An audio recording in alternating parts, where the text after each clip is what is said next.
Now then, people, it's Joe, it's All Leeds TV, and it's time for, well, we're back. Last Monday, obviously, we played Wolves, so no Monday Night Football that week, but we're back with a jam-packed Monday Night Football. We've got Paddy of Talking Shut fame. How are you doing, Paddy? All right? Yeah, good, mate. Good, thanks.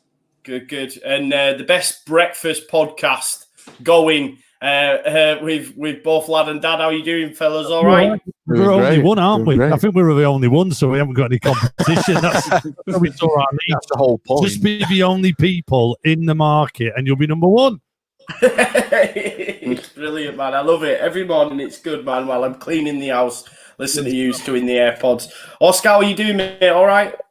I'm not bad at all, mate. I'm still cringing over my second reaction to that second goal on Friday. I don't know why I did it. I don't even know why I did it. Just you know, when I get angry, I just thought, I'm not even going to react. I'm not even going to give Mings a satisfaction of just going, right, that's a Mings and that lot. I just thought, I'll just be silent about it and that lot. And, mate, that game, mad that game on Friday. Save your thoughts. We'll touch on that beautiful game on Friday night. We'll touch on it, but it shows the difference, because I was screaming at the camera going, "Put that in your fucking pipe and smoke it, Mings," and you were just like that on this silent celebration. It was brilliant, man. Always good crack. And before we get into the video, guys, and have a dance around some of the fixtures, if you could please smash a like on the video, share, subscribe if you're watching on Twitter as well. Just drop us a retweet as well. The more people, the merrier, obviously. We can get some of your comments in, get some of your questions in. First time as well, guys. This video, Monday Night Football, is now sponsored as well by the guys at Football Prizes. You'll see their web address at the bottom there. And as some of you will know, obviously, I entered into one of their football prizes and won myself a signed Bielsa medal. A bit of history right there. And this week, guys, they've got a Patrick Bamford signed montage in Lads Leeds United Championship mount. So you can get involved in that. It's been signed by Lord Bamford himself, Hat-Trick Bamford. It's just £2.75 a ticket. There are just 99 available. And that runs for a full week. So get involved, guys. I mean, for £2.75, buy yourself a couple of tickets. And there you go. You get your signed Patrick Bamford framed piece. Nice, that, innit, boys? It's all right, that. Yeah. A bit on wall, yeah. Definitely. Definitely. I've got them all, man. I've got them all. Yeah, Alas got me this as well. Check this out. I'll show you this. People start thinking prizes are rigged, mate, with all ones you've won up wall. I know. Alas bought me this early Christmas present from the club shop. It's a piece of the actual net. It's all right, isn't it? That is cool. That's fantastic. And would that be the same net that they had all season? We don't have like different nets for each game, do you? That's like the same nets. Buddy, you're the footballer. Tell us, mate. Tell us. Have they sold me a Dudden? The club's at the level I played at, mate. They definitely didn't change the nets. I was thinking that, though, because a good chance, isn't there? Yeah. But I was like, are they just hoodwinking us and just cutting any old net up that's just rocking about at Ellen Road? Do you know what I mean? I can't see him changing it. I think it'll be the same one unless the break. Yeah. But there's superstition in it as well. Do you know what I mean? If you're the groundsman and you've just banged in 5 past Man United or something, you're going, I'm not changing them nets. I'm keeping them. They're going up every time. Yeah. Exactly. Piece of history there, man. Piece of history there. Yeah. So, boys, we'll have a quick dance round some of the fixtures. Starting with, should we leave Villa Leeds till last? Should we leave it till last? Till last. Yeah, leave the best. We'll leave the best till last. So we'll have a little touch on West Ham City. Man City hadn't not won a game at the London Stadium, I believe, prior to this weekend. A little bit toothless, finished one apiece. Little bit of knowledge for you. It's actually Pep's worst start in his managerial career. Yeah. And it's actually City's worst start in 6 years. So, I mean, Paddy, what's going on? Yeah, sack him, yeah. But what's going on at City, Paddy? What's going on, man? You don't know. They're probably lacking a striker as well. Obviously, they've got Aguero and Jesus, and Aguero's not really getting any younger now, has he? I know he's a club legend, but I think does his contract expire at end of year as well? Because Pep said something along the lines of he had to earn a new deal, didn't he? Which, for me, I thought it was a bit of a strange comment coming out from Pep about Aguero anyway, being a club legend. You kind of think, to say he has to earn a new deal, it's putting a bit of pressure on him, really, when for me, you shouldn't really do that for your top players, especially the older ones. But, yeah, he's probably a goal scoring, like you said, a bit toothless. Is Jesus good enough to lead the line for Man City to win him a Premier League and a Champions League? Probably not for me. But then when you look around, there's not that many world-class strikers that would suit their style of play at the minute, is there? Paddy Bamford. No. Yeah, we don't want to be interested in him though, do we? Just keep telling everyone he's rubbish and he can't score still. Yeah. Keep saying that. Exactly. Yeah, when you look around the pitch for them, they're strong in depth in kind of every area, aren't they, apart from up top. So I think that's just kind of where they're lacking, really. And I think that's the big difference at the minute. Obviously, Liverpool are top of the league yet, but I think that's the big difference between Liverpool and City at the minute, the front three. Yeah, definitely. I mean, I think there's a lot of uncertainty as well. I mean, Lad and Dad, you might be able to tell us, obviously, living close to in that area around a lot of Manchester folk, Manchester fans. There's obviously uncertainty around Pep as well. Like, he's not signed a new deal. So how does that work in the dressing room as well? You know, like Paddy said, you've got the likes of Aguero, etc. I mean, obviously that can't be good without Pep, you know, signing on the dotted line yet either. I think all this started flaring up. The vibe I get from our residents around here, all Blues. This all started when that whole Champions League thing kind of flared up. Well, like the game against Lyon. They've cruised through all these controversies. They've cruised through. Oh no, everything's okay. You're allowed back in it. I actually think there's a lot of uncertainty about how the club's actually being ran and where it's going. And I think that's starting to show with the more, not just the players, but obviously the coaching staff and the manager. Don't forget, guys, that I know it was Arsenal he went to, but Arteta was out of there like that. And also, there was a lot of rumours with Arteta, Everton, all kinds. There was obviously agents looking for moves for a lot of, this what you might want to call Man City old guard. It's it just proves, doesn't it, that like you've got a load of dosh, and it doesn't mean you're going to punch it, does it? You need to manage it well. I think, and I kind of hope, because like living in the area, and it's a big blue area where we live, they've done a lot. I've done a lot for the community around here, and it's actually quite nice having City doing what they're doing, especially, being a Leeds fan and not wanting the scum to do anything at any point. But like they would. I can tell you now, and that'll back me up, it hasn't changed the fans, guys. The fans are still as irritated as ever. They're still Manx. They're still giving it figures. They're still giving it all that. They're going to win the World Cup. It's mad, isn't it? It's mad. But Oscar, I mean, obviously, Laporte, I still think they're missing leaders. I mean, they've not replaced Company for me. I know Laporte's still a top defender, but it's just a different kind of bloke in his Company. They've obviously lost David Silva as well. Bernardo Silva's not flying as much as he has done in previous seasons. Like Paddy said, mentioned Aguero missing for the early parts. But are we maybe being a little bit too harsh on West Ham? Are we not giving them enough credit? Is it more a case of looking at City and just thinking, it's all going wrong, Oscar? I think you've got to give West Ham massive credit, for what they did on Saturday. I think you look at what they've done so far this season. They got that result at Tottenham.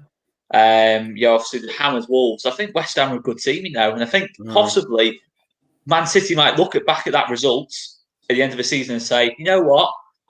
At the end of the day, that wasn't too bad a result, that. But West Ham away. I know West Ham have been a bit of a joke for the last couple of years, but I've said before, I think West Ham is slowly starting to build something and slowly starting to become a bit more of a proper team. But obviously, you expect City to go there and win. Maybe not comfortably, but find a way to win. And I think leadership's a big one.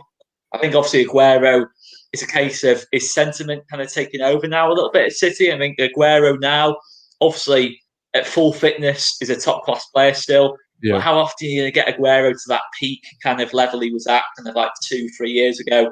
I think he's just kind of gone past that level now. Still very good player off the bench, I think. But as a starter, I'm not sure. I'd look at it. I've seen a lot of rumours about looking at Haaland. And I think that's probably one you look at and think that if they can afford him, because I mean, he's going to be. I mean, his dad played at City as well, didn't he? So that's the thing. There's a lot of things saying that he was actually obviously a Leeds fan growing up, but he had a big affinity with City as well. Because when he was growing up, his dad was actually at City, so that's an interesting one too. He was made in the Leeds dressing room, apparently. That's the room he was made. That's where it happened. I generally think, and this is obviously me just losing the plot a little bit, but he knows what I'm going to say. I generally think if he doesn't sign for anyone else this year, we've got a good chance of getting that lad next year. If we're up there, I don't know, like, that's a lot of money. That's like a massive cash injection. We will have it. We will have it.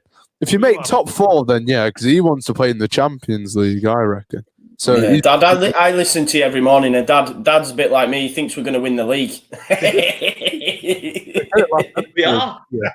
You know what though? When you look at the results, what do you mean we are? We all think, right, stay in the Premier League. But now every single week we're thinking, after watching all the different teams, like I said, I watched that West Ham Man City game, and I know West Ham did all right, but I watched the first 15 minutes of it, and I thought, wow, West Ham have just got 11 men behind the ball. I can't be bothered watching this. And then every time you watch a game, you think, we'd beat these, we'll give these a game. And I still feel like that when you watch the likes of West Ham and teams like that. I think there's no reason why we can't beat them and finish in the top half the more games you watch. Well, you bang on, Paddy. We're not going to touch on Palace's game, but I was listening to something earlier, right? And they had that week they had their highest possession this season. Does anyone do you want to shout out what you think that was? I'll go 38. 35. And that was their highest this season, man. And their manager managed England, by the way. Do you know what I mean? He's bang on though, Paddy, what he's saying in terms of the teams in the division. And I look at, and we'll move on. We're going to move on. We'll move on to the scum Chelsea. That was an absolute washout, you know? And I've had to deal with pundits today, watching podcasts on YouTube, listening, and people saying, oh, it's a good result for both managers picking up a point. They were shipping goals. Fuck off, man. It's not a good result.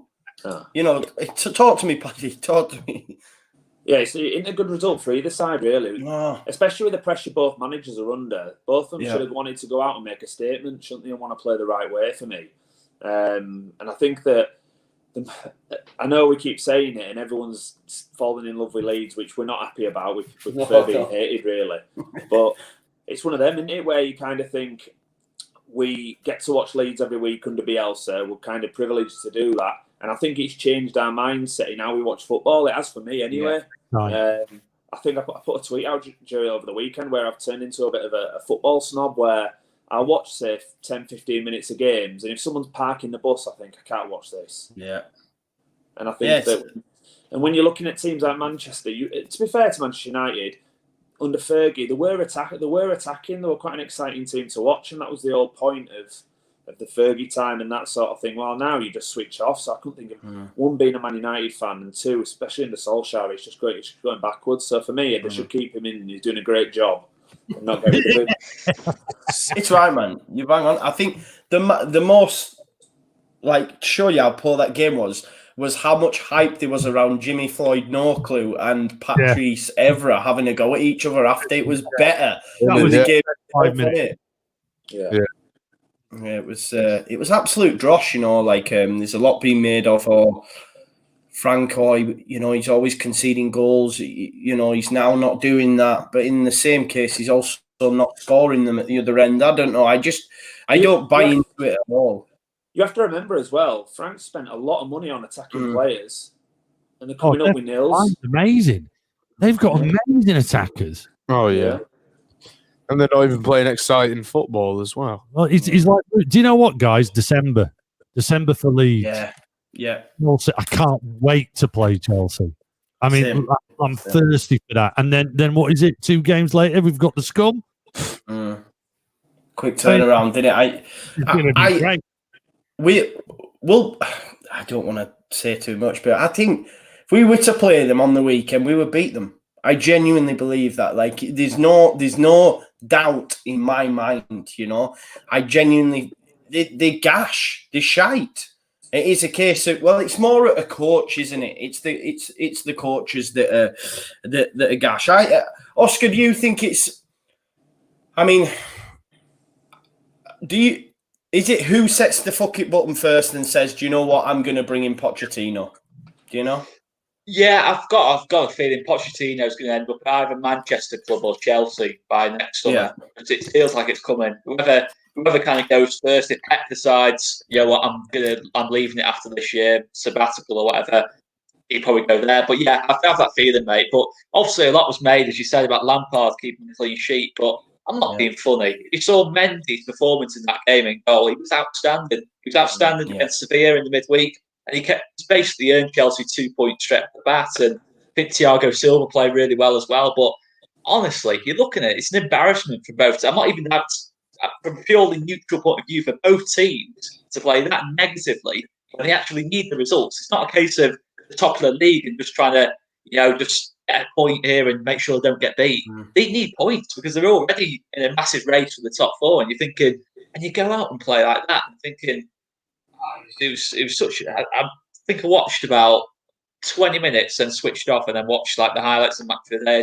I was like Paddy, I can't be bothered with it now. When you see teams that just literally don't have any interest in attacking at all, it's just like, and there's a good 5 or 6 teams who've kind of got a list of them thinking, just avoid at all costs because you know exactly what they're going to do.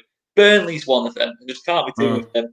Sheffield United, little bit, and then it's just so many teams that just aren't interested in playing football. And when you've got 2 teams like that who would spend millions in that lot, especially Chelsea, they make Timo Werner was basically playing defensive midfield in that game. You know what I mean? He was like, he was playing holding midfield. They're that deep. Havertz is playing right back, and Pulisic was playing left back. I've never seen anything like it. You're thinking, there's no way Roman Abramovich, who spent 200 million on strikers, wingers, number 10s, is going to say, yeah, I'll take that. A couple of 0-0s. That's fine by me, Frank. No chance. Matter of time till Pop ends up in the job like that for me. Do you know what I think is really strange? You look at the likes of Chelsea who want to be competing. And for me, this Premier League is probably going to be a low points total now because everyone's kind of beating each other. So you're probably saying mid to late 80s could win you the league this year, the rate it's going at. And you're thinking a team like Chelsea or Liverpool or City, this is the time where you think they'd want to go out and attack and get as many points on the board now while other teams are stuttering. But they're not at the minute. No one's really kicking on. And I think it's probably come down to, if you look at the opening game of the season, Leeds-Liverpool, most teams have stood off Liverpool and given respect, and they've come out and they've stayed in games till 60, 70 minutes but got picked off by quality. While with Leeds, we just went at them from the off. And I think some teams now are looking at this when they play the bigger sides and going, you know what, we're not going to sit off them. And they're kind of copying our model in terms of committing bodies forward. And because teams aren't doing that against Man City and Liverpool, they're coming unstuck a little bit at times. And yeah, majority of the time, the quality will come through because that's what you pay your top money for your top players to do that and have a bit of magic. But I think that's probably why it's a little bit open as well because teams have seen how we do it. And they're probably thinking if we can emulate something at least a little bit similar, we can get a result out of it because the previous 3 or 4 seasons when we have stood off Man City and Liverpool, it's not worked and they've ran away with the league. Yeah. Now you bang on the money, mate. I mean, what's doing my head in a little bit, and it shouldn't because I don't care for either club. Like I can't stand the pair of them. But what's doing my head in a bit is it's actually Scum's worst run at home in 31 years, right? It's still not won at home yet, right? But there's still no shout of or Ollie from the fan base. That's what I don't understand. You know what I mean? You, lad and dad, you might be able to tell us different, but I mean, it's not great. If that's David, if that's Moisey, doing that with the old, 31 years, worst run at home start of a season, it'd already be gone. Do you know what I mean? I don't understand it. You're muted, lads.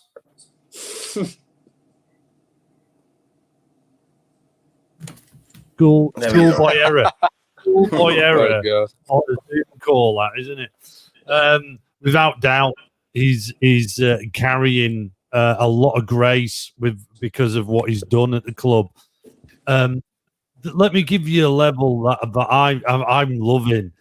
I coach lads under 15s, and they've known we're Leeds fans for because you can imagine lad goes in with that top on to training and stuff.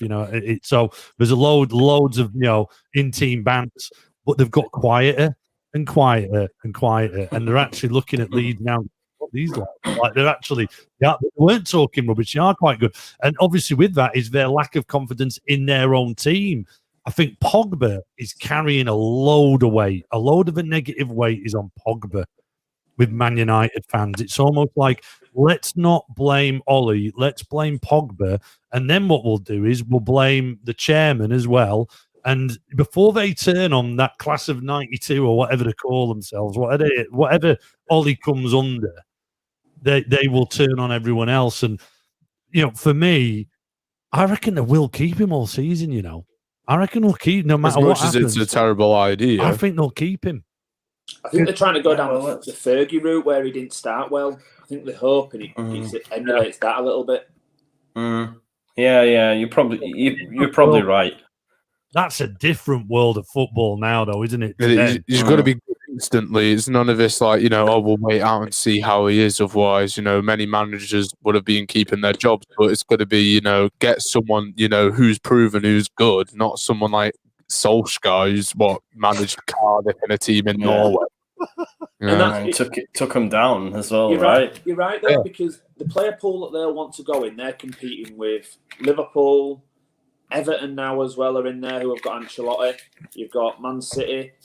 Even if you look at Arteta at Arsenal, if you're a player and you're going, right, who do I want to play for? Solskjaer's very far down that list. Pads, I know he's at United, but if you were there as a player and you've got a choice of Bielsa, I'm going to go work under Bielsa at Leeds, who are looking good, or like you say, Arteta, etc., etc.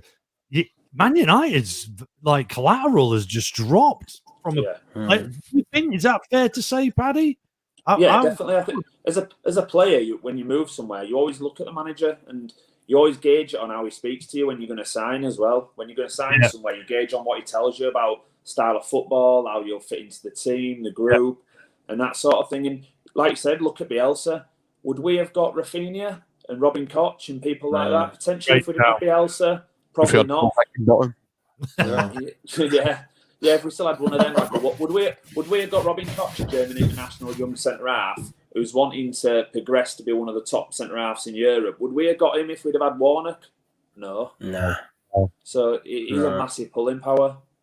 Yeah, and even when they do buy players, they don't even play them. So there you go, Van der Beek. Do you think Sancho thought that? Do you think that's what Sancho thought? He went, I'm better where I am. I think he'd have moved had they have paid. However, I think now he goes somewhere else. Yeah.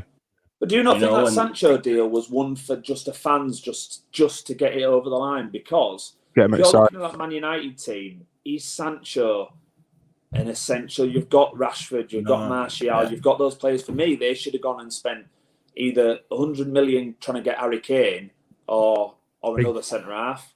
And Fergie would have done that. He would sign Harry Kane money. He would have just gone got him. So that's who we're getting. Go get him. Yeah, because he's perfect.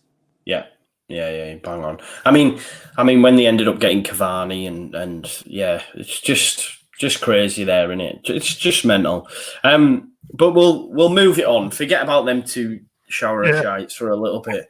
I enjoy watching them implode, though. I do. Like when Chelsea conceded that third against Southampton, I was so happy, man. Honestly, so happy. But we'll let Oscar start us off with this one. Liverpool Blades, mate. Blades are going. Listen, I said at the start of the season I won't go along with this rhetoric of second season syndrome, yada yada yada. But it ain't looking bright for Blades at the minute, is it, mate? And obviously, I know they give, it was a little bit hairy for Liverpool in the end, but they pulled through. But just on Sheffield United, Oscar, do you give them any sort of hope? I know what. Listen, maybe I'm being too firing the gun too soon because we're only 6 games in, but it's just not looking great for them, is it? They can't score goals, man. No, to be fair, I thought on the day it was probably Sheffield United's best performance of the season in terms of what I've seen from them. I think we've seen 3 games before that, so probably seen four of their games so far, and I think that's the best they've played by quite a distance. To be fair, got lucky with that penalty, but they had chances. Burnley had a chance. I think Brewster had a chance later on as well. But yeah, I think it's the goals that the problem. I think defensively they did well. They sat in quite a low block, and Liverpool found it quite difficult to break through. But obviously, it's Liverpool. As Paddy said, you try and play out against Liverpool or City, chances are 99 times out of 100 they're going to produce a motor quality in 90 minutes, and that's what happened on the day. I just think, I think Wilder's been too negative. I think he's just got to go for it now. He's got to say, okay, be a bit more positive. This idea, I think he went to Liverpool 3 holding midfielders, probably needs to bring a number 10 in and go for it a bit more. But for me, mate, I'm looking at it at that bottom end of the table. I think Fulham gone. No doubt about it. They're just shockingly bad, shockingly bad. 1-1 with Sheffield United. That's the thing. That's how bad things are. It's and then West Brom, not convinced they're going to stay up, and then it's kind of that 18th spot feels quite open. And to be fair, you look at it at the minute, and Sheffield United looking bothered, but I still think they've got a good chance of staying up. I think there's still Burnley and that lot aren't particularly convincing at the minute. Yeah. But it's going to be tough for them, mate. They're definitely not going to do what they did last year. Even though last year they started quite slow, I can't see any kind of mid-season 10 wins and a bat on the bounce kind of thing going on with them. I just don't think they've got that. I think as well as Henderson leaving in goal, I think Ramsdale isn't the same quality as Henderson for me. But yeah, look, they gave it a good go at Liverpool. But for me, looking at our performance at Liverpool and their performance at Liverpool, I'd say, if Liverpool played as poorly as they did on Saturday against us that day, we'd have probably won beat them.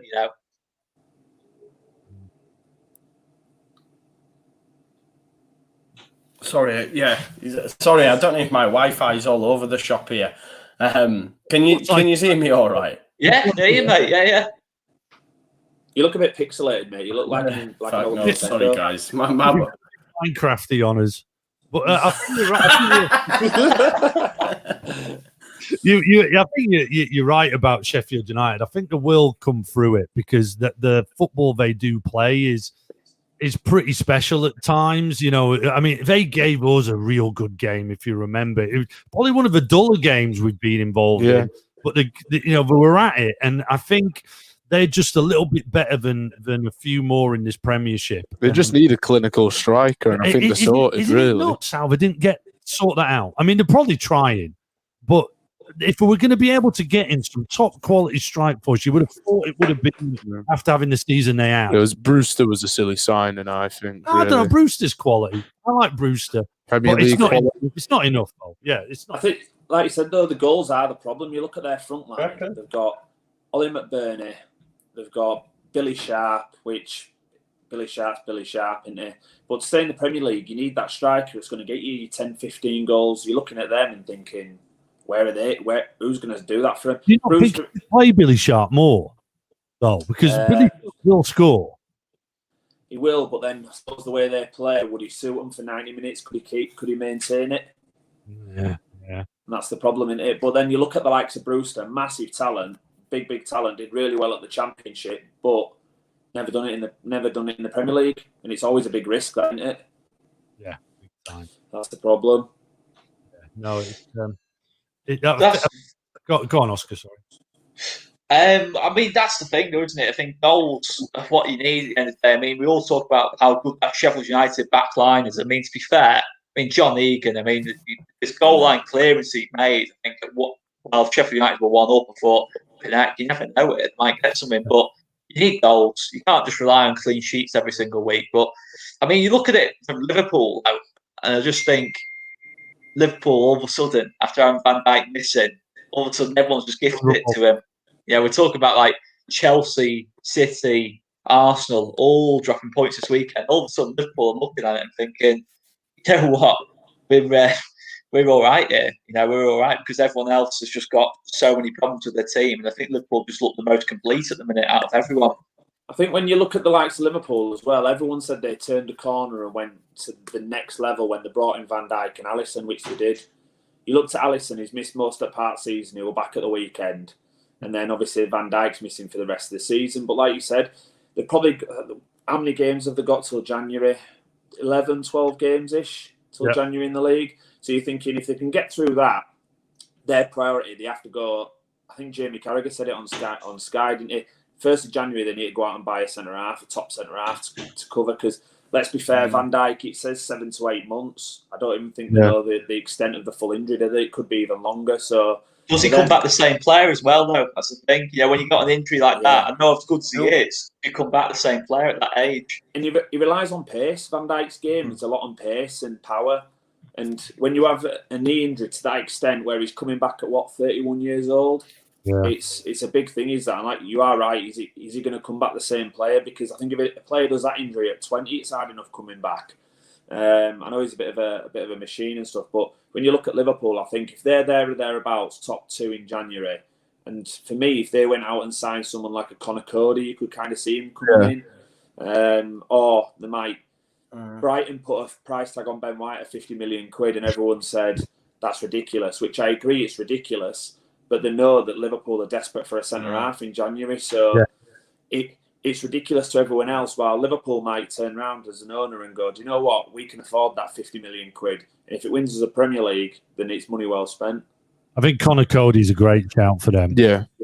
It almost felt like, I don't know, it really wound me up because it was just such a jovial moment when Conor Cody was having a good crack with Jamie Carragher post our game as well. It just absolutely boiled me. But you could see that's kind of like, don't worry, lad, come January, you'll be in. Like that. I'll make sure what's putting a contract in front of you. I agree. I was going to ask you, is there who do you think? But I reckon it could be Ben White.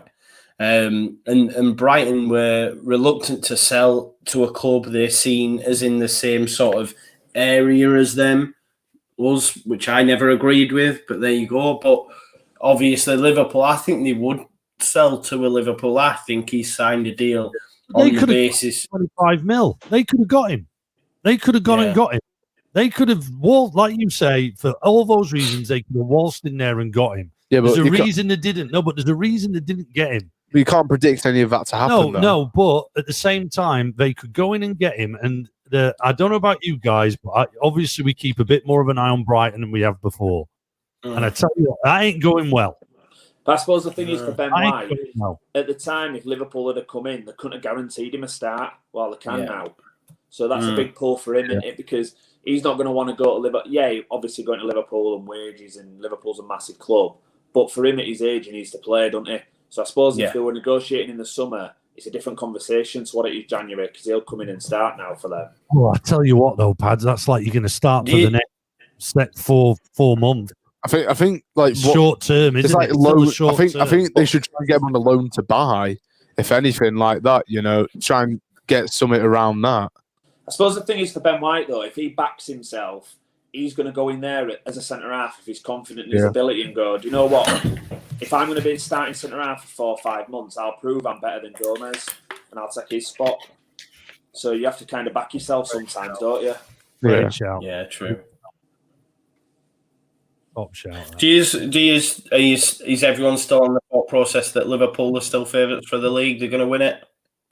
I think City will win it. I think they'll be there or thereabouts. And I think they'll be there or thereabouts. And I think to try and keep Pep, I think they'll spend big in January and go get a couple big. Sure. Yeah.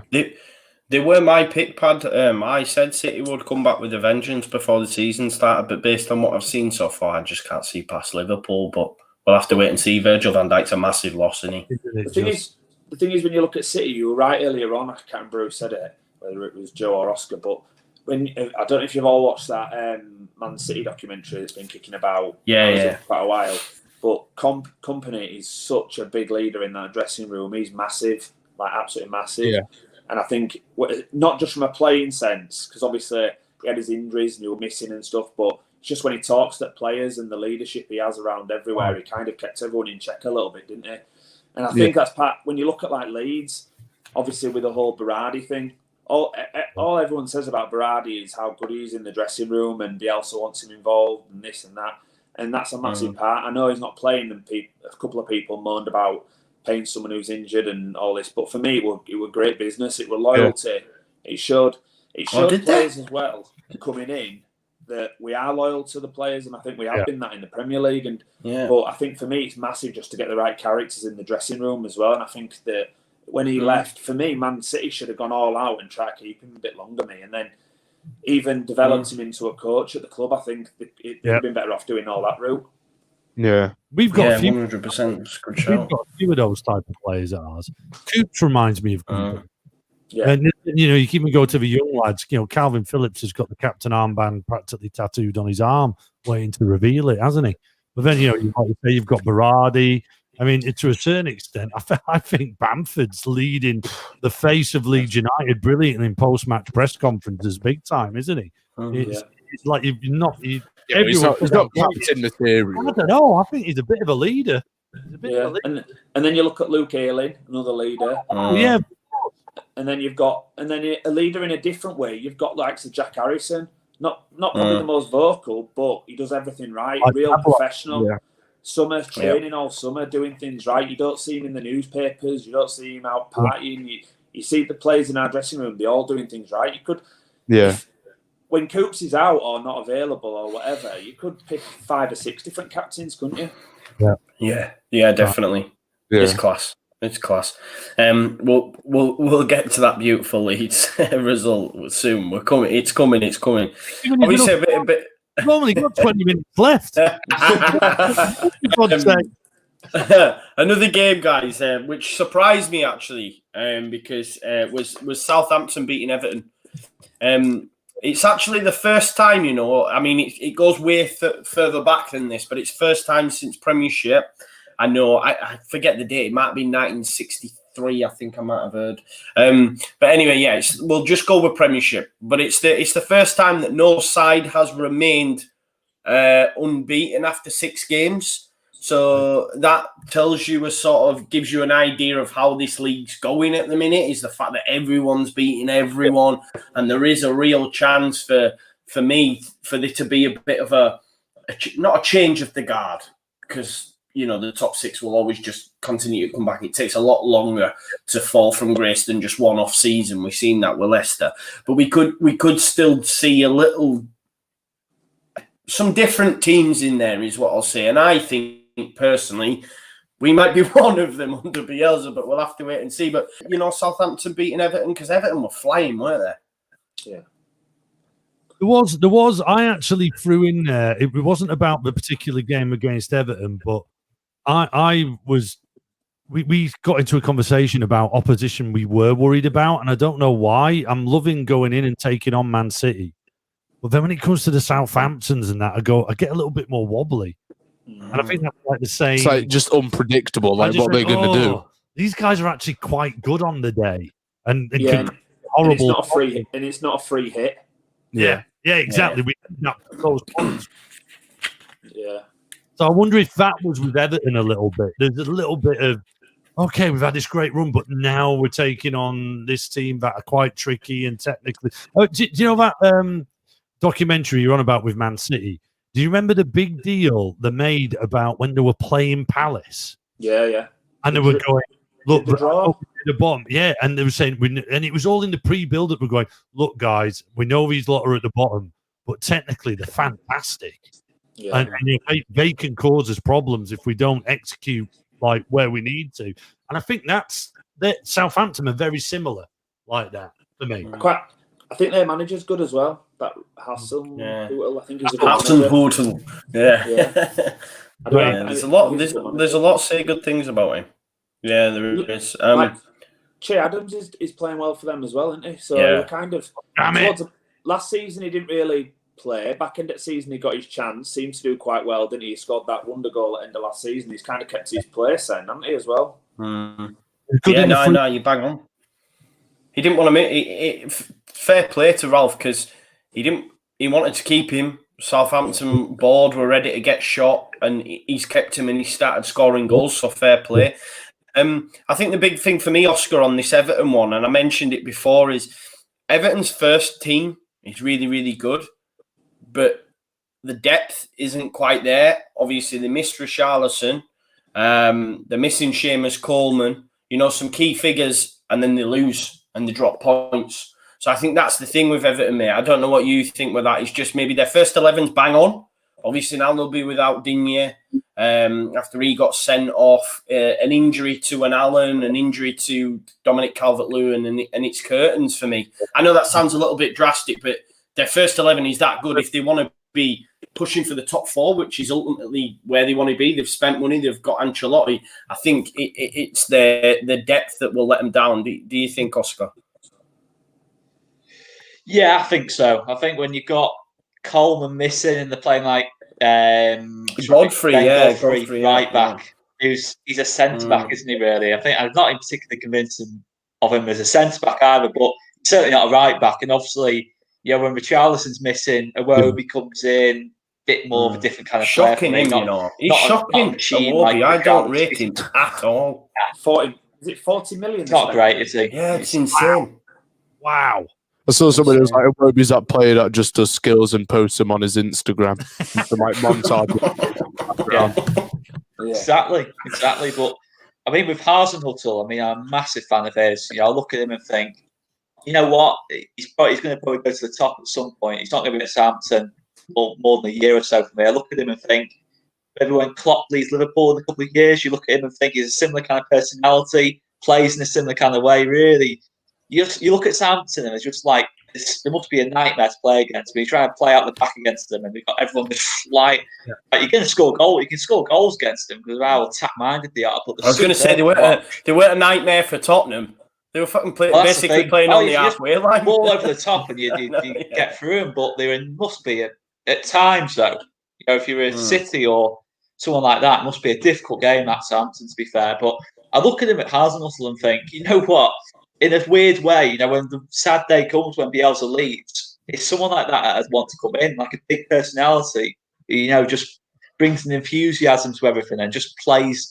It doesn't matter who they play, Southampton, they still play the same way, and that's what I really like about them. They're similar to us in that sense. Not as fluent as us, I don't think, but when we play Southampton, that'll be a really good game, Matt, because I only see goals in that game. Agree. Nice. Watch it end up being 0-0 now. We're all nailed on, isn't it? True. That's what we said about the City game, and that was 1-1. Yeah, but it was a great. It was a great game over the City game. So, yeah, it was, man. It was just just on bankers. Obviously, yesterday, Arsenal Leicester. Vardy comes off the bench, scores the winner. He's scored 11 in 12 games now against Arsenal. It's their first defeat at home as well in 2020 for Arsenal. I've heard, I was listening to something earlier on, and there's a few Arsenal fans ain't quite happy with Arteta, and I think the really? Serious, which I think's insane. Between my Emery and Arteta, between 12 games that they played, and Arteta, Emery has a better record than Arteta. Yeah, go on, you beat me to it, lad. Actually, Arteta has 8 points less than Emery did after this many games. I think the difference with Arteta is, though, it's the way he plays. So you can see he's trying to implement something, isn't he? So with his style, he has to have a couple of windows, really, to try and get the bodies in that he wants, doesn't he? He needs to let go of a David Luiz dream. No one's making him good. No, I know you think you do, but please just let him go. No one has. Just let him go and buy someone who's just a rock solid defender, mate. Nuts. Yeah, it's mad. The amount of transfer fees that David Luiz has gone for over the years is absolutely insane, isn't it? And kind of the club gone to as well. It's like, the way I wouldn't think that. He's had some great moves over years. Oh, yeah. It's insane. Agent. Who's his agent? Let's get him on to work. Who's the great agent? More sponsorship on the show. Agent? Choupo-Moting's agent. Oh, that's the great show. No, spoke to PSG, does nothing for PSG except score a last-minute winner, then goes to Bayern. Oh, yeah. It's mad. It's mad, though. you know when you think of that, right? It's just mad how some of these moves happen. Who remembers when Braithwaite rocked up at Barcelona after being a He's still there. He Came on at the weekend. Came on. Wasn't it his unveiling where he was trying to do kick-ups and that? Yeah. Oh, mate. He put him into the stand. I'm pretty sure he said that he wants the number 10 shirt reserved for when Messi ends up leaving, so he wants it. God. It's insane, isn't it? It's insane. Obviously, we've got Leicester up next. Early thoughts with that one, guys. How do you see that one going? Tough game, right? Obviously, Vardy, if they break the press and Vardy's running at you at pace, it's a different kettle of fish, man. I'm a little bit nervous for this one. What's your guys' thoughts? I think Vardy's going to.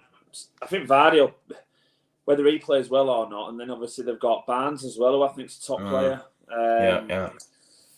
I think it's probably one of them. Maddison doing bits as well.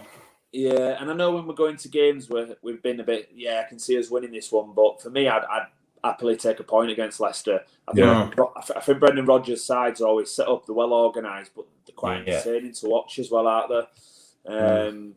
And I know, obviously, we say it pretty much every game that we're involved in. I think it'll be end to end, but I think even more so against Leicester with the style that they play. I think Vardy's just top class. I think he's literally top class, and he's one of them players, and because he came into the game a bit late, he's probably played less games than someone who's broke into a first team like Rooney did at 16, 17. And he seemed a bit leggy by the time he got to 30, 31, didn't he? Well, Vardy's just kind of kicking on now, really. Did you ever come across him, Paddy? Not that I remember. It'll have been around similar time when you were at Stocksbridge and that sort of thing. But no, mate, I played that many different clubs and that many games. I can't really remember, to be fair. But it's one of them where when you look at him, he's just getting better and better. And if I were Gareth Southgate, I'd be absolutely knocking his door down to play Euros next year. Yeah, he retired from European football. Yeah, no, but we could get him back. Come back. Pads, out of interest with him. So the way I see to stop him is to stop those type of ball. Who feeds him? Who assists him the most? It's a right back, I'm pretty sure. That Castagne guy. Does it come the He's on fire, him. Yeah, Castagne. So we need to stop the wing backs, right? Because they're the ones who do the feeding of the ball to him. Definitely, yeah. And therefore, if we and we've got great, Harrison, just been singing his praises, on the right, Costa, and we'll probably come on to that. I've got a bit of beef with Costa after the Villa game, but I'll do that on my bit. But is that how we stop him? Yeah, yes. If you cut off the supply to him, then yeah. But I think Vardy's just so. The word is streetwise. That he seems to always find a way. When you saw like some Man City earlier on this season, he just somehow gets beyond players, and I think he's quite an intelligent striker. Where if you watch him when he plays, he'll always pick on. Obviously, Premier League, you don't really get a weak centre half, but the weaker one, and he'll play in between them, and he'll pull round the back off the shoulder of them quite a lot. Whatever's needed. He does it. Obviously, as well. I remember Connor used to speak with Charlie Taylor, and I think I vaguely remember him saying that like Maddison was one of the best, like among defenders in the Premier League. Don't know whether it's true or not, but Maddison was rated up there as well as one of the most trickiest to play against. Do you know what I mean? And obviously, he's going to be involved as well, so it will be difficult. I think it'll be really difficult. You know what I think suits us though? How quick Robin Koch is. If you look at him. He rarely gets done for pacing behind. I know when Grealish burst through, he looked like he was running treacle, didn't he, when Grealish ran through? But that was more because of his body shape, because he was square on. Yes. But in an actual foot race, you're thinking you probably fancy him. Even if Liam Cooper won't fit and we had to play Ayling, it's not that bad. He can do a job at centre half because obviously realising his pace getting behind. Remember when Sterling was through, and he just got there. Koch just got there, didn't he? This is against Raheem Sterling. He just got there to put him off, and then Melier came in and took the ball and held on to it, didn't he? Yeah. He's rapid. Yeah, he's very quick. Better, isn't he? Yeah, definitely. Just forgot to touch on as well, just on Arsenal. What about Aubameyang? What do you make to Aubameyang? Obviously, signs a new deal. Hasn't scored any more goals. I think it's his most barren run for quite some time. I think five games now without a goal. It's a bit of a weird one, isn't it? Signs his new deal and then he's just completely gone off the boil. He's class, though. He's class. Mm. It's a bad run. He's class. He'll come out of it. Yeah, fully expect him. Yeah, he'll come out of it. He's a cracking player. You see with all top strikers at some point they have a bit of a spell. It could be for whatever reason. It could just be a lack of confidence in front of goal, or it could be the supply they're getting. Yeah. Sometimes if the midfield behind them aren't playing very well, what can you do as a striker? You're limited, aren't you? I think we saw that with completely different level. But you look at like Callum Wilson and Newcastle. He might as well play up front on his own. He's got absolutely no chance, has he? It'd be awful. Remember on Newcastle, Shearer in Euro '96, like one of the greatest England moments. He was dry. Like people were saying, drop him. He shouldn't be in the Euro '96 squad. And sure enough, goes in ban.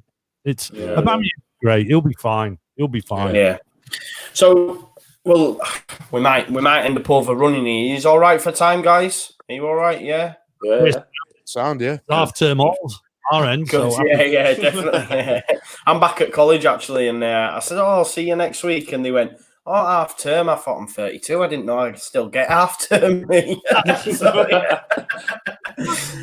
you go. But, Villa Leeds then. Let's do it. Oh, man. I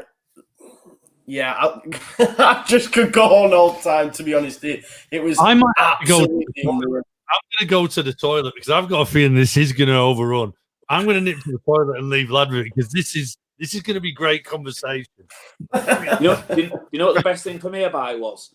Our lassie's family and dad are massive Villa fans, so it's made it even sweeter for me. Yeah. I thought our lassie's dad had turned his phone off after the game, but. So I was ringing him, messaging him, and all sorts. But it was all right, to be fair. He kind of thought he were pretty much like Leeds were miles better than us. Yeah, I think I've heard a lot of that actually, and tried to catch up on a few bits of it. And Villa fans have actually been pretty glowing towards them because if you didn't watch the game and you watched the highlights, you could arguably say that Villa had the better parts of the first half just due to the highlights, but Leeds dominated throughout for me. Yes, Villa had chances in the first half, and that one that gets cleared off the line. There's the run in the second half from Grealish, which I blame Costa for, by the way. The one thing I think Costa wasn't great for me. That's only my thing. I know me and Oscar thought so on the stream as well. And I would start Rafinha in the next game just from what I've seen in that under-23s game alone. I mean, there's a passage of play in that under-23s game where he ends up running off the pitch, Bale-esque, and gets the ball back. Man, he looks an exciting talent, and I just can't wait to see him. Yeah, let's. I mean, there's so many positives from the game. I guess we'll go around the houses and Oscar, what's the main positive for you? Obviously, is the obvious one, hat-trick Bamford, but. What was the best moment for you? We'll go around and you're not allowed to repeat the one that's just come before, right? So whoever's last, you have to think of something. Oh! Go on, Oscar, I'll let you start us off. The most pleasing thing for me was the fact that you wouldn't have been able to tell we were missing Calvin Phillips or Liam Cooper. I think we really, and look, we missed Struijk as well. After 20 minutes, that's to take Struijk off and completely reshape the midfield. That's to drop Shackleton in, click a bit deeper, and it just worked so well, and that's really encouraging. I think back four looked good, even though Aylan was out of position, and that's probably the most. As much as it was fantastic attacking play, I thought defensively, it's 2 goals conceded in the last 4 games. Considering we played City, Wolves in that time as well, really, really massive. In terms of keeping clean sheets as well. Not to sound like Sam Allardyce, but keeping clean sheets as well. It's a good thing. You can't deny it. It's the basis of us carrying where we are. If we keep keeping clean sheets, 1 goal, we win the game. Yeah, brilliant. Go on, we'll go with lads now. We'll let Lad go next. Favourite thing from the game? Yeah, that's the question, isn't it? Your favourite thing? Yeah. Positive, yeah. It was just how well the midfield worked when, obviously Shackleton did come in. Because, with Struijk, I think there was problems kind of leading up to it. It was kind of obvious. When that first yellow card came in and then that second tackle happened, you were thinking he's getting sent off this game. We're going to have a red because there's no way that he's going to be on the pitch. So obviously a great change by Bielsa, and I thought, we did adapt very, very well to it, to be honest with you. Yeah, Click, awesome, wasn't he? Yeah, Click who dropped in there was unreal. And he played well then. Yeah, he did. Paddy, go on. I'll let you go next. We'll leave Dad till last. Well, I was going to go defensively, being obviously a centre half and be a bit biased, but Oscar stole that off me, mate. So I'll go Jack Harrison for me. I thought he was absolutely top class.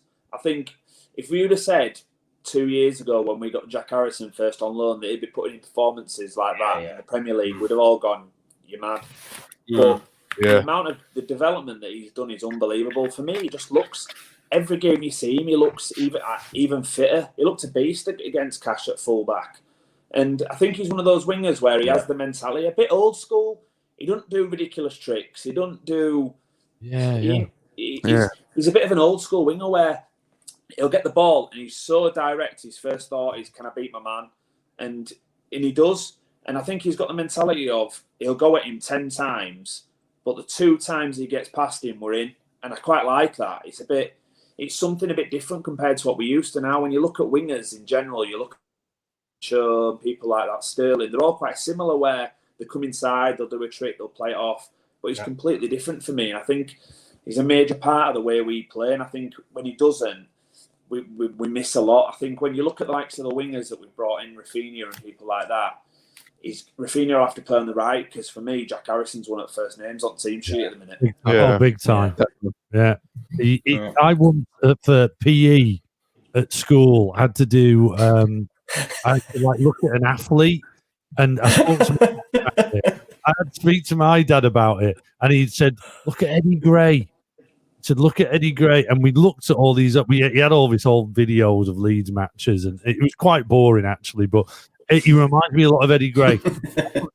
He like I just know it because I obviously never saw Eddie Gray because obviously I'm very young, but he does look a lot like the way Jack Harrison plays is like Eddie Gray.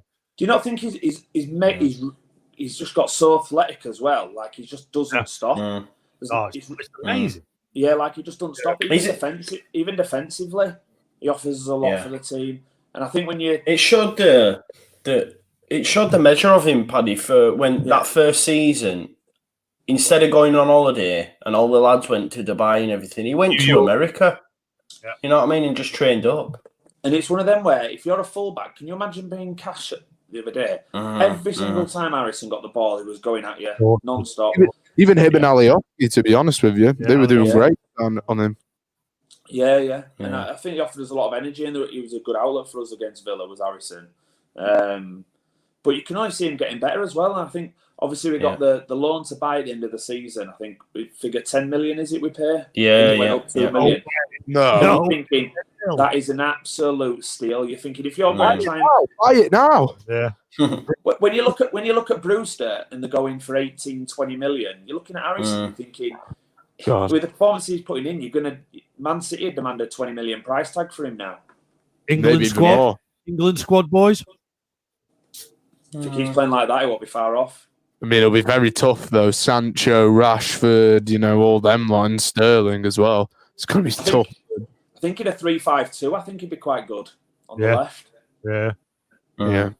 Absolutely. Yeah, you bang on the money, though. And I think the same with the majority of the players when you say, would we have expected them to be doing what they're doing now in the Premier League?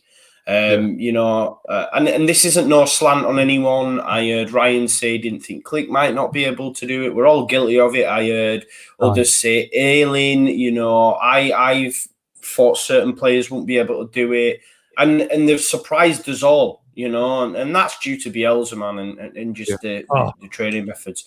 But Dad, go on. What was your positive, mate? There's only one man I want to pour glory on. And that was Tyrone Mings. And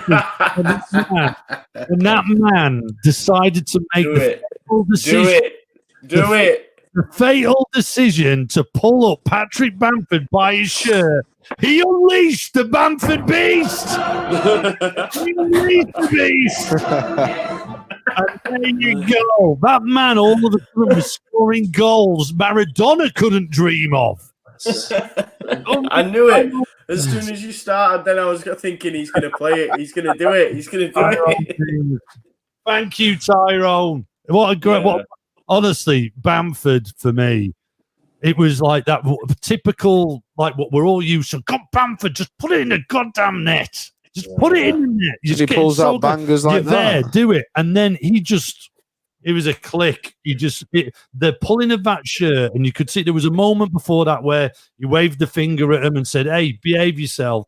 And then the pulling of the shirt, Bammy just went, right, do you know what? Screw this. I'm taking it. This is a time. I don't think he's first getting enough credit either, because it had been so easy to put it back where it came and it come off the line or be saved.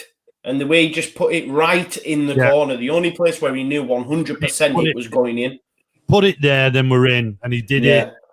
I loved his thing where his measure at the end. And Pads, you've played the game, and he just went, I knew when my first two didn't go in, I knew the third was. Yeah. Like, is that I was like going, what? Is that a mentality? I mean, where does that come from? I suppose he'll work out, won't he, roughly how many chances he'll have before he scores. Really? So I suppose he'll work all that out, won't he? And he'll know, and you just think it's a strange one for me, but if it works for him, it works for him. He's absolutely flying, isn't he? Do you think like Shearer went like back in the day? Sorry to go old school, lad, but like, would you think like Shearer back in the day went like if one drops outside the box and I have to just like crack it, it's a thunder bastard, and I'm in. It's like that. You that confidence. The top strikers don't dwell on missed chances. You're seeing it. Yeah, when the top strikers, you'll see it every week. Kane misses chances, Aguero misses chances. They don't think about it. They just think, right, I need to score my next one.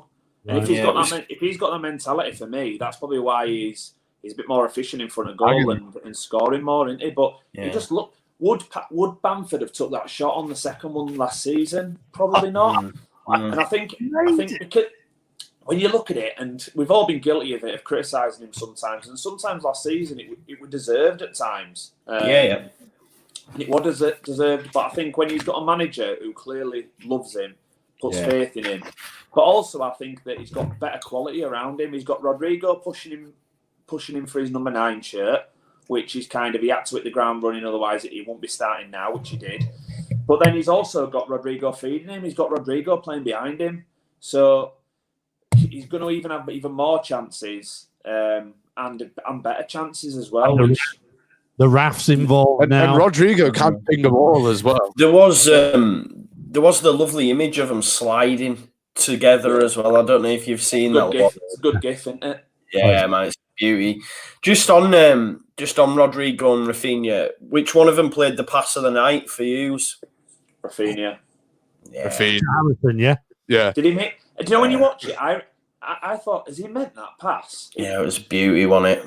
Yeah, just how he kept it so low as well. If Messi plays that pass between the fullback and the right-sided centre-back, mate, that gets played on a loop on Soccer AM, on Twitter, on everything for the next 2 weeks, because I'm just gutted it didn't lead to anything. Because I tell you what, if Pablo sticks it away at the end of that move, it's goal for season. Oh, damn it.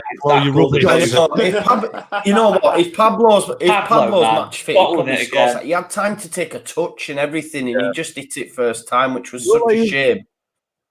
It's like the goal that he scored against Stoke when we won 5-0, where he just banged it in from the edge of the box, finessed around the Pablo, keeper. by the way, under 23s yesterday. He's ready. He's back. He's going to struggle to get in, though, isn't he? He's going to struggle to get in. The one, guys, and I don't want to end this. I just want to throw it in there if we can. Tyler Roberts. I just can't see where he's coming in. I suppose it's a good problem to have, though, because you have him on the bench, and our squad depth now I think with 2 weeks left at transfer window, we were all kind of going, our squad depth ain't good enough. We've got a good 11, but now you look across our bench and we look strong in every area, don't we? Obviously, we've got the Llorente and Cooper injuries, which we can't foresee 2 centre-halves getting injured, but they'll be back. They're only kind of short-term. But then even if you look at the 23s now, you've got centre-half, you've got coming through, you've got Creswell, you've got Cody Drama, you've got Greenwood, you've got who were the other one we've signed? Geldart. You look at them and you're thinking another year or so, and they'll be pushing first team squad. So the amount of depth we've got now is brilliant.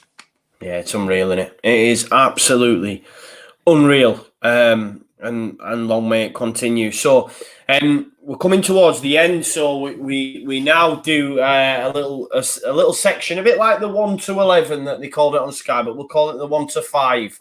It's the lads, the guests, dream 5-a-side team. So they're allowed one. It can be current, it can be old. It's entirely up to them. They're allowed one goalkeeper, one defender, 2 midfielders, and an attacker.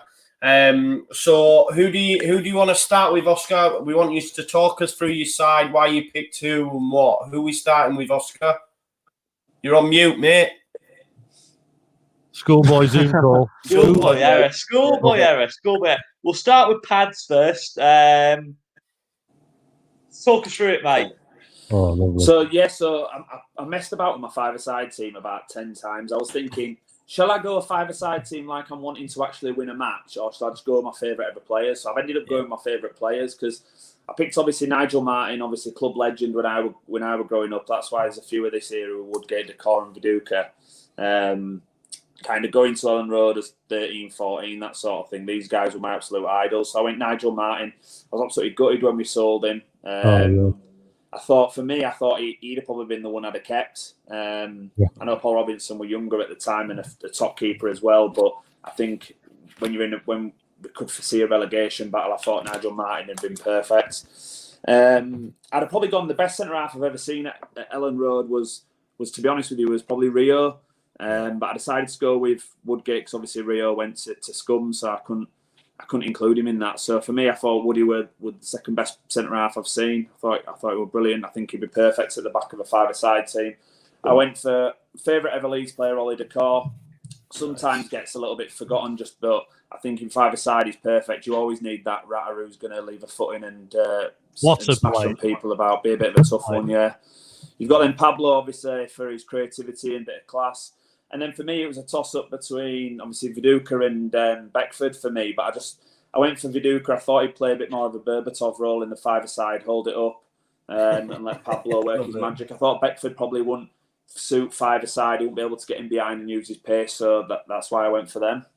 Nice, mate. Love that. It's a nice one. It's very similar to Ryan's, I think. I think the only difference with Ryan Wilson, he had David Batty instead of Oliver Decor. I think that was the only difference.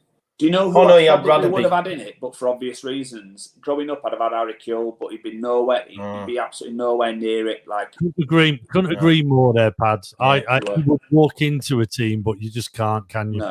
No. That man is dead. That man is dead to me. He's got COVID. I don't know if that makes anyone feel better. He's got COVID. I mean, he went to Oldham, which is like he went to Oldham and got COVID. Is he still manager? Has he still got a job? Or he got sacked. No, he hadn't got sacked. He got COVID and had to stand down. Huh. Yeah, I think that's a lie. Then he probably hadn't got COVID. He had no wins, and they've gone.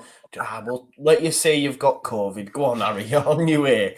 Who's next, Oscar? So we'll go for Dad next. Oh, yeah, right. There you go, Martin. So, by the way, Lad and Dad have gone for a bit of a rule on this.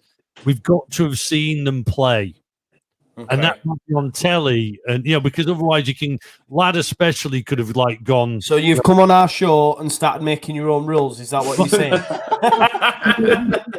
Because he would have been thrown in Bremner and that. But for me, Martin, exactly what Pad said. He was a great goalkeeper, and I thought it was a huge mistake at the time to move him on and not Robbo.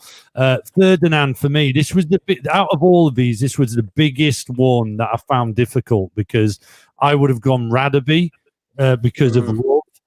But Ferdinand, I hate to throw it in there, he was one of the best centre-backs, both from a unit of defending, he made him and Woodgate together looked amazing, by the way. If you ever got to see that live, it was wonderful. But he can play. He's a baller coming out, simple as. So he's got the defensive qualities and he's got the baller qualities. Hernandez, for every reason Pad said. Strax, this is really weird, guys. Strachan reminds me so much of Hernandez, but what Strachan had more of was he was vocal. He led by not just his skill, but also his mentality and the way he drove that team. And I think on a five-a-side game, those two together would be unbelievable because of skill and passion. And Robbie Fowler is one that I don't think gets enough credit as being a Leeds player because he was injured loads. But when he played, he scored, guys.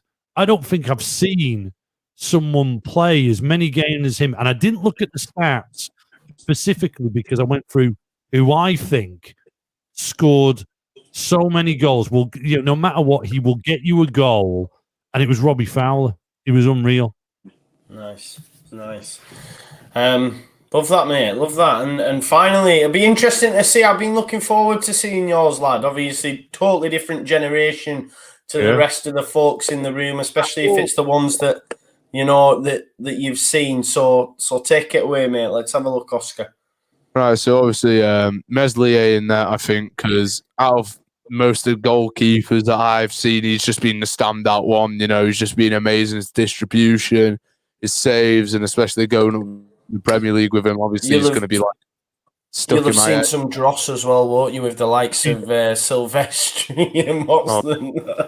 Why did you go Weisvold? Green. Was Rob Green the first decent goalkeeper you ever saw? Yeah, Rob Green was first, and he wasn't that decent. There you go. And he was one of the better ones, mate. Oh, yeah. Well, then, I think centre-back was quite obvious. I think Ben White. It's probably aligned there with Janssen. Janssen I'd go for like my favourite as in like a characteristic, but if we're actually going to like play it, it's Ben White, hands down. A fast ball playing centre-back. He's one of the best I've seen in my time. And the ones that actually have been good, but and then Phillips, I mean, it kind of speaks for himself, great CDM. I think it's either him or Alex Mowat for me, really, because Mowat was like the first Leeds player that I looked at and just went like, oh my God, this guy's amazing, And then Phillips kind of just came and walked in, and he's been great ever since I've seen him, really, pretty much. Batty generation, isn't he? Yeah, pretty much. And then Hernandez, obviously, he's been picked in all three teams, and I think, dribbling, passing, he's just been one of the greatest cams that I've seen play for Leeds.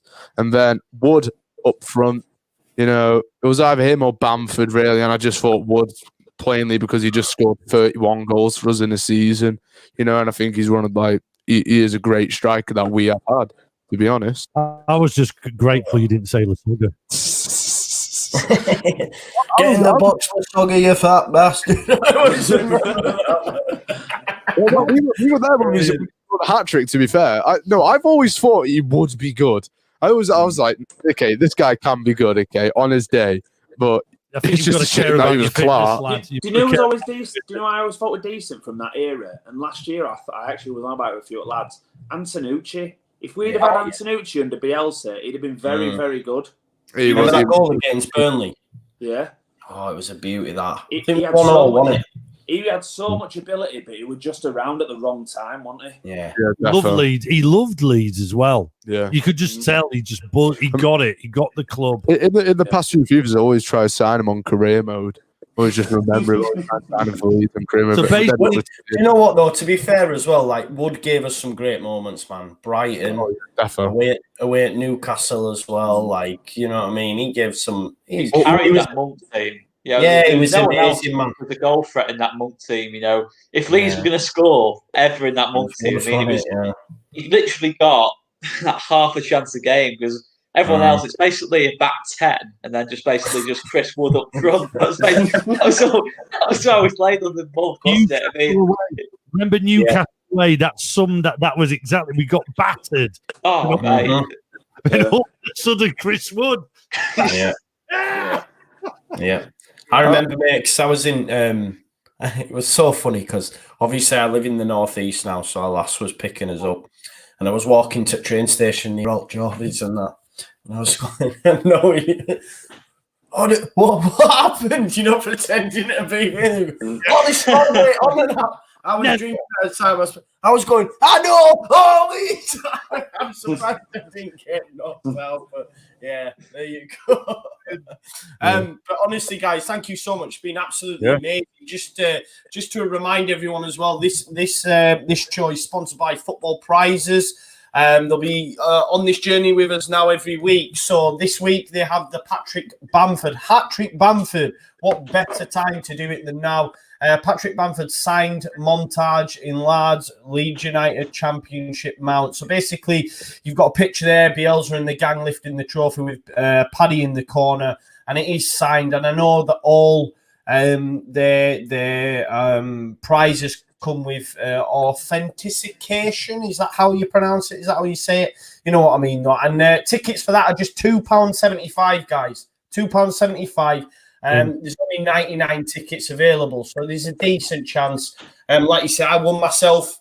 I don't know if you can see that there. You can. I won myself, first time winner. I think I bought like 5 tickets. I thought I'll throw 20 quid in. I think they were about. I can't remember the price now, but yeah, I won. This. Can we get one for free for doing this? Because I'm in. If we are, Dad, I'm sure you can. I'm sure you can give lad some pocket money and let him buy a ticket for that for £2.75. £2.75. Yeah, I was thinking what I might do is do like a competition a week and just buy one of the viewers a ticket.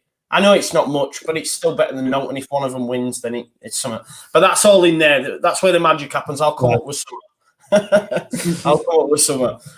No, but thank you guys so much. We've overrun slightly, but it's been absolutely mint show. I've really, really enjoyed myself. Thank you for coming on.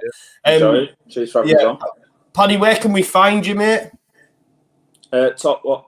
Podcast wise? Podcast wise. This is where you have to sell a bit. Talking shut. Recently, probably a couple of months now, I've been doing it with the lads on there. So Wednesday, 6:30, where we go live, and then if you can't make it 6:30, it's on all good podcast providers. Nice, mate. Nice. At Padwar11 on Twitter as well, I think. Is that right? Yeah, that's it, mate. Yeah. Yeah. Good. Always good. Knowledgeable guy. Great addition to the Talking Shut team, and it's a great podcast as always. Make sure you give them a listen. And Lad and Dad, where can we find you?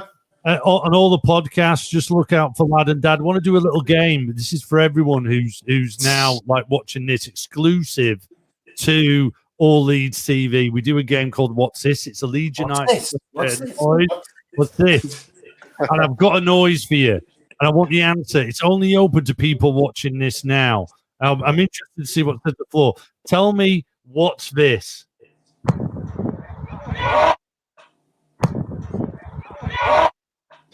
Hear that?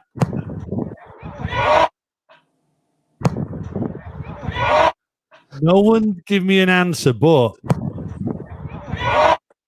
Paddy looks like he's familiar with it. I have not got If someone can give us an answer in this comment, I will buy them a ticket on that prize. If someone I'll buy them. If someone gives an answer to that in the comments before we shut down, then if not, I want your answers to us.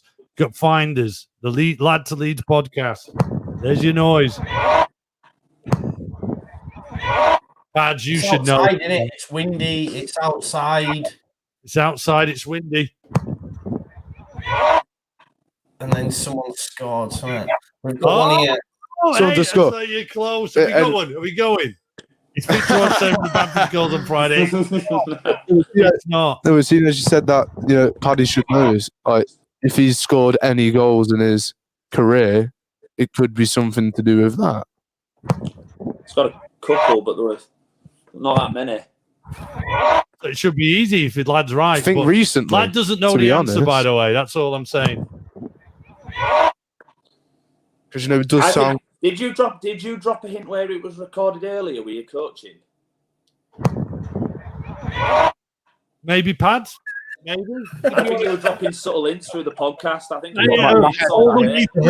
drop little Easter eggs all the way. Like a marvel. I honestly don't have a clue. But guys, make sure you check them out, as I say, on social media. And make sure you listen to the Lad to Leeds podcast on the morning. It's love this. Yeah.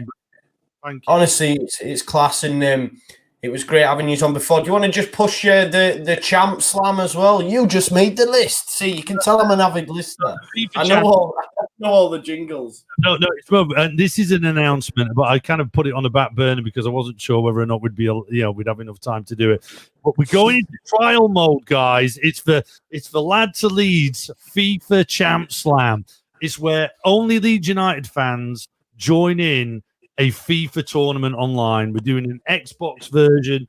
We're doing a PlayStation version eventually. But I think this week it's actually going to get off the ground. Now, Pad and Joe, I know you're in, but your PlayStation, we're going Xbox first because we're just literally trying to figure out how the hell to do this thing. But it is going to be the best FIFA tournament ever because why is that, lad? Because Leeds United always wins. They always win. They always win. No matter what, Leeds will win this tournament. And that's all it is. Yeah. Nice one. Nice one. So, as I've said, guys, make sure you check them all out. Listen to the podcast. Make sure you check out Football Prizes as well. Their link is in the description to the video as well. And get your hands on that Bamford side photo. And we'll see you in a bit. Thank you very much.